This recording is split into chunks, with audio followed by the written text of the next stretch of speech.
지영은 결혼식 날 시아버지의 따뜻한 미소가 유난히 인상적이었다. 지영씨, 우리 아들 부족한 게 많을 텐데 앞으로 잘 부탁하네. 그 말은 진심이 묻어 있었다. 하지만 그 옆에서 묵묵히 서 있는 시어머니의 표정은 조금 달랐다. 억지 웃음, 어색한 눈빛. 마치 새로운 며느리가 탐탁지 않다는 신호 같았다. 결혼 후 처음 맞은 주말, 시댁에 인사를 드리러 갔을 때였다. 지영은 정성껏 케이크를 사서 들어섰다. 어머니, 아버지, 안녕하세요. 이거 케이크예요. 아버지 단 거 좋아하신다 해서요. 그런데 시어머니의 첫마디는 뜻밖이었다. 요즘 사람들은 다 사소하네. 옛날엔 며느리들이 직접 붙였는데. 그 말에 지영의 미소가 굳었다. 시아버지는 그 분위기를 느꼈는지 슬쩍 웃으며 말했다. 당신은 아직도 옛날 생각만 하네. 요즘은 바쁜 세상인데 지영씨가 이렇게 신경 써준 게 어디야. 그 한마디가 지영의 마음을 조금은 녹였다. 하지만 그날 이후로 고부 갈등의 씨앗은 천천히 싹트기 시작했다. 지영은 직장인 며느리였다. 아침 일찍 출근하고 야근이 잦았다. 그럼에도 불구하고 시댁에는 주말마다 가야 했다. 시어머니는 늘 같은 잣대로 말했다. 며느리는 시댁 일도 내 일처럼 해야지. 우리 때는 친정은 설날에도 안 갔다. 지영은 억지로 미소를 지었다. 네, 어머니. 다음엔 더 잘할게요. 하지만 밤에 돌아오는 차 안에서 눈물이 흘렀다. 남편 준호는 운전대를 잡은 채 한숨만 내쉬었다. 지영아, 그냥 조금만 참고 지내. 어머니 원래 표현이 서툴러서 상처 주는 말이라면 난 언제쯤 익숙해질까? 그날 이후 지영은 점점 침묵을 배웠다. 참자. 내가 참으면 끝나겠지. 하지만 고부 사이의 냉기는 점점 짙어졌다. 심지어 명절에는 더 심했다. 시어머니는 일부러 지영이 앞에 놓인 전을 손으로 찢어가며 말했다. 요즘 며느리들은 손맛이 없어서 그렇지. 이런 건 몇 년 해봐야 제대로 배워. 그 말을 들은 시아버지는 잠시 멈칫하더니 당신 너무 그러지 마. 지영이도 열심히 하잖아. 하지만 시어머니는 남자는 몰라서 그래. 라며 대꾸했다. 지영은 그때 처음으로 깨달았다. 시아버지는 내 편 같고 시어머니는 늘 나를 시험하려 든다. 며칠 뒤 시어머니의 생신이었다. 지영은 퇴근하자마자 달려가 준비를 도왔다. 요리도 하고 상도 차렸다. 하지만 시어머니는 여전히 인상이 굳어 있었다. 그릇은 그렇게 놓는 게 아니야. 미역국은 간이 싱겁네. 다시 해. 결국 지영은 웃음을 잃었다. 그때 시아버지가 조용히 다가왔다. 지영씨, 고생 많지? 지영은 고개를 저었다. 아니에요, 아버지. 괜찮아요. 괜찮긴 뭐가 괜찮아. 내가 보니까 당신이 제일 고생이야. 그리고는 살짝 미소를 지으며 말했다. 며느리 사랑은 시아버지라더니 내가 진짜 그 말을 이해하게 되네. 그 말이 왠지 모르게 따뜻했다. 그날 밤 시아버지는 일부러 지영에게 남긴 잔반을 싸주며 말했다. 준호랑 퇴근 늦을 때 이거 데워 먹게. 내가 만든 거야. 지영은 놀랐다. 아버지가요? 그래. 당신 어머니도 바쁘고 나는 요리 배우는 게 재미있더라고. 그 말 한마디에 지영은 처음으로 시댁에서 진짜 웃음을 지었다. 그날은 봄비가 내리던 토요일이었다. 지영은 그날따라 몸이 좋지 않았다. 며칠 동안 과로가 겹쳐 미열이 있었고 회사에서도 계속 기침을 했다. 그래서 남편 준호에게 조심스레 말했다. 이번 주 시댁은 그냥 전화로 인사드리면 안 될까? 나 너무 피곤해서. 준호는 잠시 망설이다가 말했다.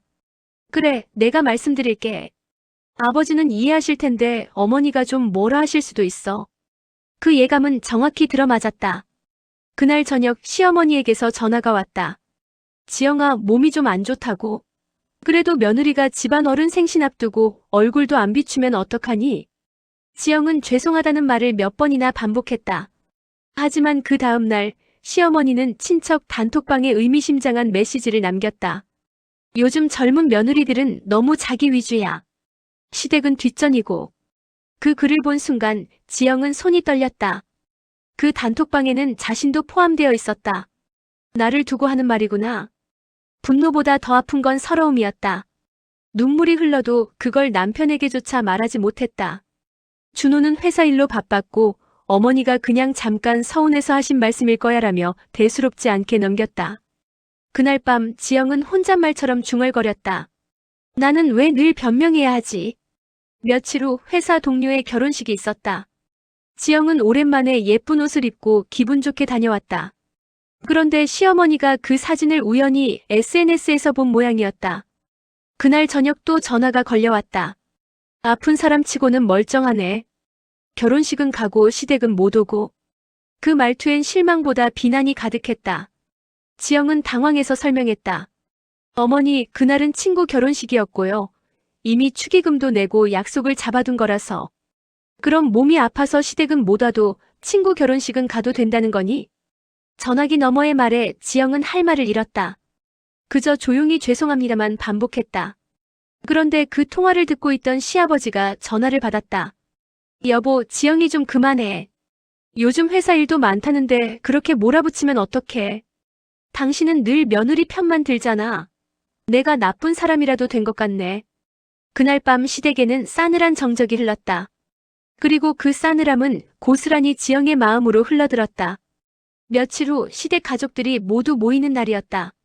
지영은 여느 때처럼 전을 부치고 국을 끓이며 열심히 움직였다. 하지만 시어머니는 사사건건 트집을 잡았다. 그건 간이 안 맞고 저건 너무 익었어. 요즘 며느리들은 손이 빠르지도 않고 감도 없어. 지영은 그날따라 더 이상 참을 수 없었다. 손에 들고 있던 국자를 내려놓고 조용히 말했다. 어머니, 저도 사람입니다. 저도 노력하고 있어요. 근데 왜 매번 저를 이렇게 힘들게 하세요? 순간 공기가 얼어붙었다. 모두가 놀라 지영을 바라봤다. 시어머니의 얼굴이 굳었다. 뭐라고? 며느리가 지금 시어머니한테 대드는 거니? 아니요, 그런 게 아니라 그냥 너무 힘들어서요. 그래, 힘들면 그만둬. 우리 아들도 불쌍하지. 그 말이 결정적이었다. 지영의 눈가에 눈물이 번졌다. 그리고 조용히 가방을 챙겼다. 죄송합니다. 저 먼저 가볼게요. 남편 준호가 말렸다. 지영아, 잠깐만. 하지만 그녀는 뒤도 돌아보지 않았다. 며느리가 떠난 집은 생각보다 조용했다. 시어머니는 여전히 화가 나 있었다. 요즘 며느리들이 얼마나 버릇이 없는지 당신도 봤잖아. 그 말에 시아버지는 담담히 대답했다. 여보, 당신은 지영이를 미워하지만 나는 오히려 걱정돼. 그 아이 속으로 얼마나 참았는지 모르겠어. 그 말에 시어머니는 잠시 말을 잃었다. 그럼 내가 잘못했다는 거야? 잘못이라기보다 우리도 너무 옛날 방식으로만 생각한 게 아닐까 싶어서. 하지만 그때는 아무리 말을 해도 통하지 않았다. 지영은 그 뒤로 시댁에 가지 않았다. 한 달, 두 달, 세 달. 명절이 다가왔지만 그녀는 결국 연락을 하지 않았다. 준호는 중간에서 애를 태웠다. 한쪽은 며느리 버릇을 고쳐야 한다 하고 한쪽은 이제는 못 참겠다 했다. 그 사이에서 무너져 내린 건 가족의 마음이었다. 시댁을 떠난 지 넉 달째 되던 어느 날 지영은 점심시간에 회사 카페에서 커피를 마시고 있었다. 그때 휴대전화가 울렸다. 여보세요? 지영 씨, 나야, 준호야. 그의 목소리는 떨려 있었다. 왜 그래요? 무슨 일 있어요? 잠시의 침묵 끝에 준호가 낮게 말했다. 아버지가 교통사고를 당하셨어. 그 말이 떨어지자 지영은 손에서 컵을 떨어뜨렸다. 커피가 바닥에 쏟아졌지만 그걸 신경 쓸 겨를도 없었다. 지금 어디예요? 병원 어디예요? 성은대 병원. 중환자실이야. 지영은 숨이 막히는 것 같았다. 눈앞이 하얘지고 손끝이 차가워졌다. 머릿속에 시아버지의 온화한 미소가 스쳐갔다. 며느리 사랑은 시아버지라더니. 그 따뜻한 목소리, 그 말이 귓가에 울렸다. 병원 복도에는 냉기가 돌았다. 지영이 도착했을 때 시어머니는 창백한 얼굴로 벽에 기대 앉아 있었다. 그녀는 잠깐 지영을 보더니 눈을 피했다. 아니, 어머니, 아버지는 괜찮으세요? 시어머니는 대답 대신 고개를 숙였다. 다행히 생명에는 지장이 없대. 하지만 한동안 회복이 필요하대. 지영은 조용히 눈물을 닦았다. 그동안 쌓였던 서운함이 한순간에 녹아내렸다. 아버지가 다치셨다니 그분이 내게 유일하게 따뜻했던 사람이었는데. 잠시 뒤 의사가 나왔다. 가족분들은 안정시켜주세요. 환자분이 의식은 돌아왔지만 아직 말씀은 어렵습니다. 지영은 유리창 너머로 시아버지를 바라봤다. 머리에 붕대를 감고 산소호흡기를 단 채 누워있는 모습. 그때 문득 그가 그녀에게 건넸던 말이 떠올랐다. 지영씨, 당신은 우리 집의 복덩이야. 그 복덩이라는 말이 지금은 너무 아프게 다가왔다. 며칠 뒤 시아버지는 의식을 되찾았다. 지영이 병실에 들어가자 그는 희미하게 웃었다. 지영씨. 아버지, 말을 하지 마세요. 아직 무리예요. 그는 고개를 천천히 저었다. 괜찮아, 할 말이 많아. 그는 손가락으로 침대 옆 서랍을 가리켰다. 지영이 조심스럽게 서랍을 열자 작은 공책 한 권이 있었다. 겉표지에는 낡은 볼펜 글씨로 이렇게 쓰여 있었다. 우리 며느리 지영이에게. 지영은 숨을 삼켰다. 그 안에는 짧은 일기 같은 글들이 빼곡했다. 시아버지의 일기 중 일부. 1월 14일. 오늘도 지영이가 와서 밥을 차려줬다. 손이 야무지고 성실하다. 당신은 아직 마음을 열지 못했지만 시간이 지나면 달라지겠지. 지영이는 참 따뜻한 사람이다. 2월 2일. 지영이가 눈에 힘이 없다. 당신이 또 잔소리를 했나 보다. 말로는 안 해도 나는 다 안다. 그 아이는 상처를 안으로 삼키는 타입이다. 괜찮다고 웃지만 눈이 붓는다. 3월 20일. 당신에게 말했다. 지영이는 우리 딸처럼 생각하자. 당신은 말이 없었다. 나는 언젠가 당신도 그의 진심을 알게 될 거라 믿는다. 지영은 글씨를 더 이상 읽을 수 없었다. 눈물이 떨어져 글자가 번졌다. 그토록 자신을 이해해준 사람이, 자신의 아픔을 알아준 단 한 사람이 바로 시아버지였다는 사실이 가슴 깊이 파고들었다. 그때 문이 열리고 시어머니가 들어왔다. 그녀는 지영이 손에 들린 노트를 보고 멈칫했다. 그거 당신 아버지가 늘 쓰시던 건데. 지영은 조용히 말했다. 네. 아버지가 저한테 주신 거예요. 시어머니의 눈가가 살짝 흔들렸다. 그 사람이 그걸 당신한테. 그녀는 그 말을 끝맺지 못했다. 오랜 세월 단단했던 마음의 벽이 조금씩 금이 가기 시작한 순간이었다. 그날 밤 시어머니는 병원 복도에서 조용히 울고 있었다. 지영은 그 모습을 우연히 보았다. 그녀는 스스로에게 중얼거렸다. 내가 잘못한 걸까? 그 애가 그렇게까지 힘들었다면. 그때 시아버지가 조용히 눈을 떴다. 여보. 왜 그래요, 당신?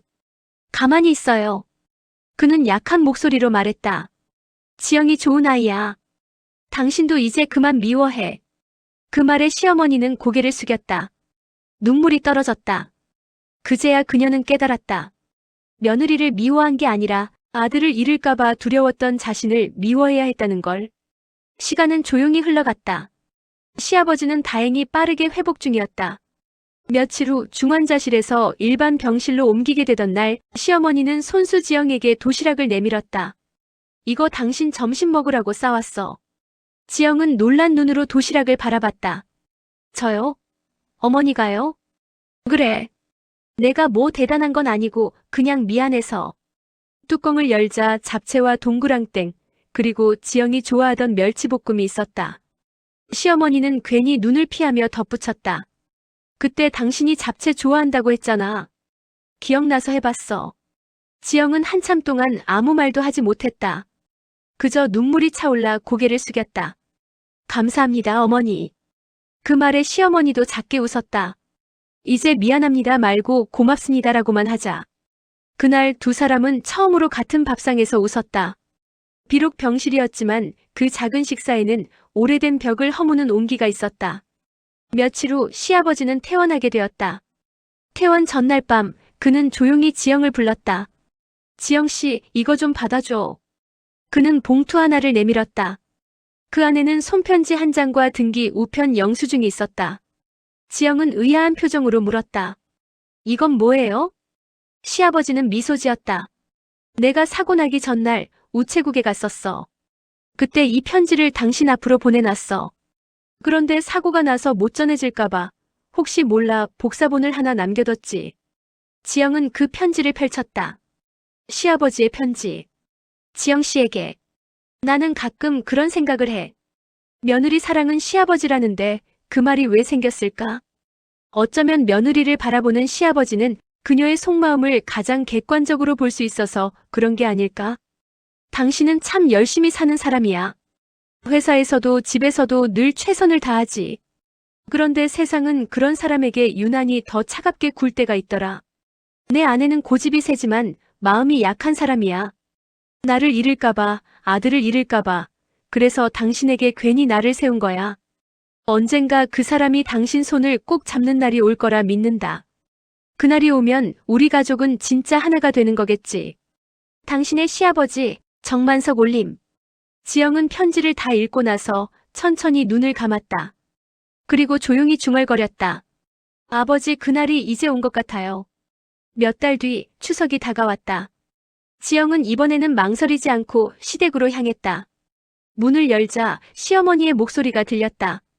지영아, 전 부칠 거 있지? 같이 하자. 이젠 그 목소리에도 따뜻함이 묻어 있었다. 지영은 웃으며 대답했다. 네, 어머니. 오늘은 제가 감자전 맡을게요. 그래, 나는 동태전 할게. 근데 내가 간 보는 게 더 낫더라. 그날 이후로 입맛이 바뀌었나 봐. 두 사람은 웃음을 터뜨렸다. 잠시 후 시아버지가 거실에서 목소리를 높였다. 거기 두 사람. 전 너무 태우진 말고 나 반은 바삭하게 해줘. 네, 아버지. 지영과 시어머니가 동시에 대답했다. 그 순간 부엌 안에는 오래된 냄새 대신 웃음소리가 가득 찼다. 그 웃음은 진심이었다. 저녁이 되어온 가족이 모였다. 식탁 위에는 정성스럽게 차려진 음식들이 놓였다. 시아버지가 잔을 들며 말했다. 오늘은 내가 한마디 하겠네. 모두가 조용히 그를 바라봤다. 며느리 사랑은 시아버지라는데. 그 말 내가 지어낸 건 아닌데 이제 알겠어. 사랑은 배우는 거야. 지영 씨 덕분에 우리 모두 배웠지. 그 말에 시어머니가 미소 지으며 잔을 들었다. 이젠 내가 말할게요. 며느리 사랑은 시어머니라는데 그 말도 언젠가 생기겠죠? 모두가 웃었다. 지영의 눈가엔 눈물이 고였지만 이번엔 행복한 눈물이었다. 그녀는 조용히 시아버지를 바라보며 말했다. 아버지, 정말 감사해요. 시아버지는 손을 내밀어 그녀의 손을 꼭 잡았다. 고마운 건 내가 해야지. 우리 집의 복덩이. 창밖에는 초승달이 떠 있었다.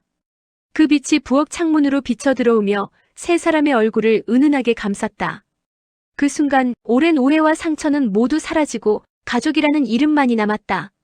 오늘도 시청해주셔서 감사합니다. 구독과 좋아요는 큰 힘이 됩니다. 다음에 더 재미있는 이야기로 찾아뵙겠습니다.